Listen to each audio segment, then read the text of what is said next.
Hi friends, Viniz worldilekku ellarkum swagatham. Ee channel subscribe cheyyathavarokku ഒന്ന് subscribe ചെയ്ത് bell button കൂടി enable ചെയ്ത് തൊട്ടടുത്ത് കാണുന്ന all എന്നുള്ളതും കൂടി enable ആക്കിയാൽ മാത്രമേ ഞാൻ ഡെയിലി അപ്ലോഡ് ചെയ്യുന്ന വീഡിയോസിന്റെ നോട്ടിഫിക്കേഷൻസ് നിങ്ങൾക്ക് കറക്റ്റ് ആയി ലഭിക്കുകയുള്ളൂ. ഞാൻ ഇപ്പോൾ ഇവിടെ ഉണ്ടാക്കുന്നത് വൈറ്റ് സോസ് ആണ്. നമ്മൾ മക്രോണിയിലും പാസ്തയിലൊക്കെ ഇടുന്ന വൈറ്റ് സോസ്.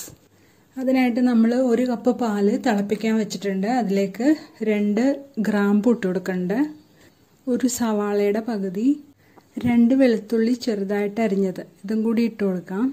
ഈ പാലൊന്ന് നന്നായിട്ട് തിളച്ചു വരട്ടെ. അതിനുശേഷം ഒരു 2-3 മിനിറ്റും കൂടി ലോ ഫ്ലെയിമിലിട്ട് നമുക്ക് തിളപ്പിച്ചു കൊടുക്കാം.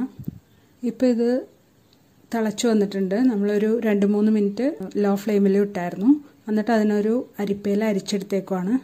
ഇനി ഒരു ഫ്രൈ പാൻ അടുപ്പത്ത് വെച്ചിട്ട് അതിലേക്ക് 2 ടേബിൾ സ്പൂൺ നെയ്യ് ഒഴിച്ചു കൊടുത്തിട്ടുണ്ട്. നിങ്ങൾക്ക് വേണമെങ്കിൽ സൺഫ്ലവർ ഓയിൽ ഒഴിച്ചു കൊടുക്കാം.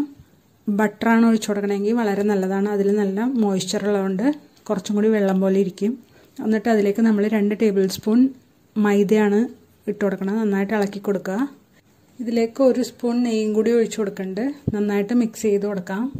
ഞാൻ സൺഫ്ലവർ ഓയിൽ ഒഴിക്കുന്ന കാര്യം പറഞ്ഞല്ലോ. സൺഫ്ലവർ ഓയിൽ ഒഴിച്ചിട്ടുണ്ടെങ്കിൽ ഇത്രയും ഒരു ടേസ്റ്റ് വരില്ല. ഇത് നല്ല ടേസ്റ്റ് ആയിരിക്കും.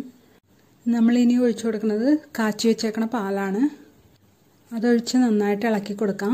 കട്ടയുണ്ടെങ്കിൽ അത് മുഴുവൻ ഉടച്ചു കൊടുക്കണം. ഇപ്പോൾ നിങ്ങൾക്ക് കട്ടയായി പോയി എന്ന് വെച്ച് വിഷമിക്കണ്ട. അത് മിക്സിയിലൊന്നിട്ട് നന്നായിട്ടൊന്ന് അടിച്ചെടുത്തിട്ടുണ്ടെങ്കിൽ കട്ടയൊക്കെ ഉടഞ്ഞിട്ടും നന്നായിട്ട് ഇളക്കി കൊടുത്തുകൊണ്ടിരിക്കുക.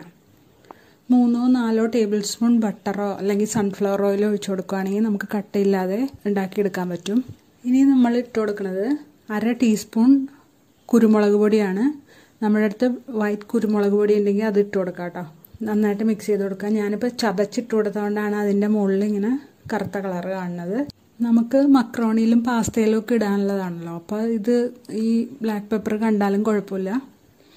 ഇതിപ്പോൾ റെഡിയായി വന്നിട്ടുണ്ട്. നല്ല തിക്കായി വന്നിട്ടുണ്ട്. ഇനി നമ്മൾ എടുത്ത് വെക്കുന്തോറും പിന്നെ കുറച്ചും കൂടി ഒന്ന് തിക്കാവുമല്ലോ. അപ്പോൾ ഇത് നിങ്ങൾക്ക് എല്ലാവർക്കും ഇഷ്ടമായി എന്ന് വിചാരിക്കണം. ഇഷ്ടമായെങ്കിൽ ലൈക്ക് ചെയ്യാനും കമൻറ്റ് ചെയ്യാനും ഷെയർ ചെയ്യാനും മറക്കരുത്. സബ്സ്ക്രൈബ് ചെയ്ത് ബെൽ ബട്ടണും കൂടി എനേബിൾ ചെയ്യണേ. Thanks for watching.